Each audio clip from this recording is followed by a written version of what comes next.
સુરતમાં પૂર્વ કોર્પોરેટરના માર્ગદર્શન હેઠળ સ્પંદન સોશિયલ ગ્રુપની નવા વર્ષે નવી પહેલ કરી છે। સલાબતપુરા વચલી શેરી ખાતે સ્પંદન સોશિયલ ગ્રુપ દ્વારા ફક્ત ક્ષત્રિય સમાજ માટે અનાજ કીટ વિતરણનું ભગીરથ કાર્ય શરૂ કરાયું છે। સુરત શહેરમાં સેવાકીય પ્રવૃત્તિ અને જરૂરિયાતમંદોને મદદ કરવાની વાત જો આવે એટલે માજી કોર્પોરેટર રમેશભાઈ ગોટાવાલાનો સીધો વિચાર આવી જાય છે।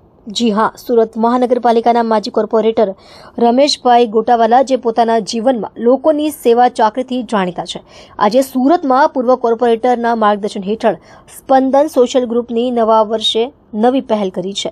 સલાબતપુરા વચલી શેરી ખાતે સ્પંદન સોશિયલ ગ્રુપ દ્વારા ફક્ત ક્ષત્રિય સમાજ માટે અનાજ કીટ વિતરણનું ભગીરથ કાર્ય શરૂ કરાયું છે।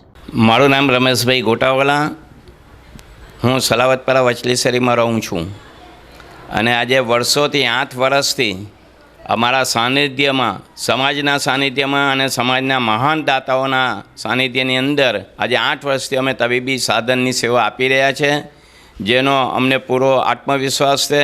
અને આપ સર્વેનો હું આ તકે અમારા સમાજના મોભીઓ જેઓ મારી સાથે ઊભા છે, મારા સમાજના મોભી સર્કલ, મારા આજે એક સોપાન અમે આજે પૂરું કરીને 1/1/2025ના રોજ સ્પંદન સોશિયલ ગ્રુપ ફક્ત ક્ષત્રિય સમાજ માટે જ, ખત્રી સમાજ માટેનું આ એક સ્પંદન સોશિયલ ગ્રુપ આજે સમાજના મહાનુભાવો અને સમાજની વિચારસરણી પર અમે આજે ચાલુ કરી રહ્યા છીએ।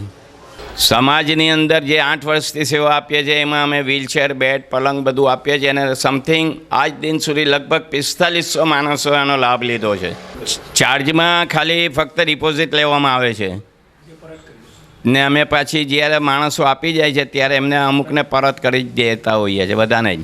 સંપર્ક એ રીતે કરે છે કે યુટ્યુબ ચેનલ, આપ લોક જેવાની ચેનલ પર અમે માધ્યમ દ્વારા રજૂઆત કરીએ છીએ અને આજે 6 વર્ષથી લોકોને પૂરો વિશ્વાસ છે ને અમે દર મહિને આ સેવા જે કરીએ છીએ તેનું માધ્યમ ચેનલ દ્વારા અમે પ્રચાર પ્રસાર કરીએ છીએ, જેનાથી લોકો ગરીબો આવે છે।